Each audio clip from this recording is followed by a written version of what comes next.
Oi, meu nome é Karen Calaza, eu sou bióloga formada na UFRJ, no Rio de Janeiro, e sou professora titular do Departamento de Neurobiologia do Instituto de Biologia da Universidade Federal Fluminense, em Niterói, no Rio de Janeiro. Eu faço pesquisa em neurociências e hoje vim trazer para vocês algumas informações bem interessantes nessa área. O cérebro é um órgão altamente complexo, com quase 100 bilhões de neurônios e a mesma quantidade, mais ou menos, de células da glia.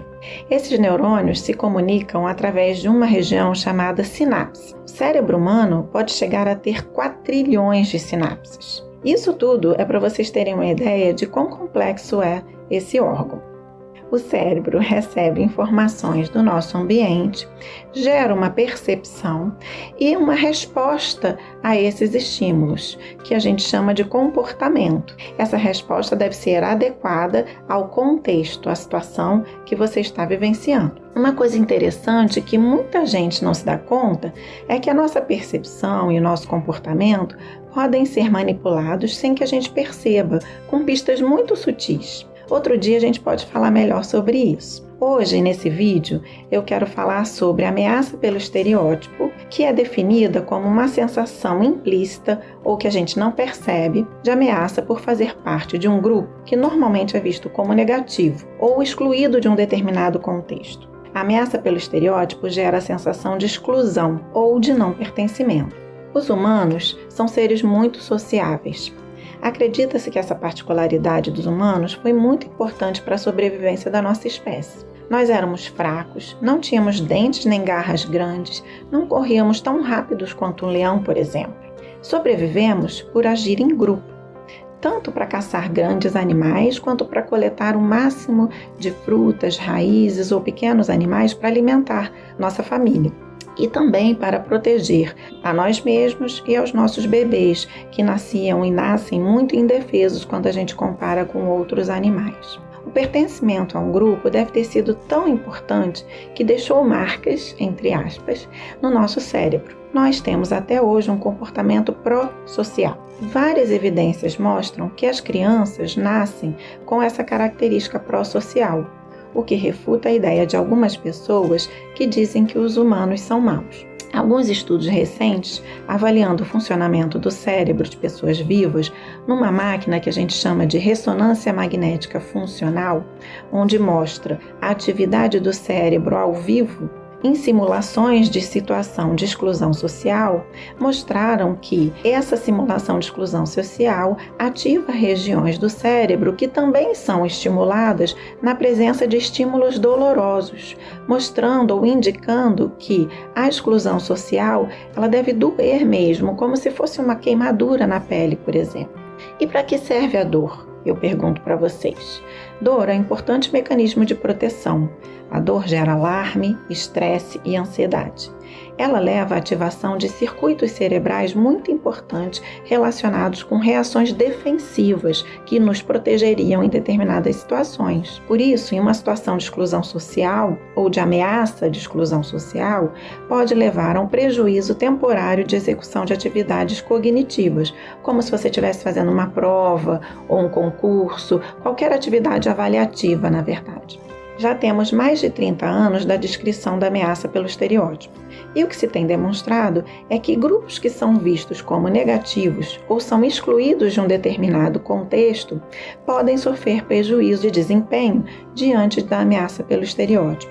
Mulheres, por exemplo, ainda são muito associadas na nossa sociedade com o papel de cuidadoras do lar, dos filhos, dos idosos, e muito pouco associadas com inteligência, com brilhantismo. O mesmo acontece com os negros, que foram escravizados com base na falsa ideia de que eram menos inteligentes que os brancos, e ainda hoje sofrem com esse estereótipo de maneira implícita e explícita. Para explicar melhor esse fenômeno, eu vou mostrar um experimento que foi feito com homens e mulheres de uma mesma população. Esses homens e mulheres foram separados em 3 grupos diferentes. Todos os 3 grupos fariam uma prova de matemática, as mesmas questões. Porém, um grupo, que eu vou chamar de primeiro grupo, faria essa prova de matemática e antes das questões vinha um texto descrevendo que era um exercício de resolução de problemas para um estudo sobre aspectos gerais do processo cognitivo.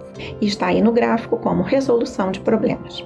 E o que nós verificamos é que homens e mulheres tinham exatamente o mesmo desempenho, não tinham diferenças no número de respostas corretas nessa prova de matemática. Para um segundo grupo de homens e mulheres dessa mesma população de estudo, essa mesma prova de matemática vinha como enunciado um texto que dizia que esse seria um teste padrão para estudar diferenças de gênero na performance de matemática. E essa diferença de gênero é, na realidade, uma ameaça pelo estereótipo, já que as mulheres não têm o estereótipo de brilhantismo associadas a elas. Muitas vezes elas são associadas a cuidado e os homens sim são associados a brilhantismo ou profissões que a gente considera na nossa sociedade como profissões que precisam de inteligência, como engenharia, física, matemática e assim por diante. E o que os autores verificavam nesse trabalho é que, ao fazer essa prova seguindo esse enunciado, as mulheres tinham um prejuízo no desempenho,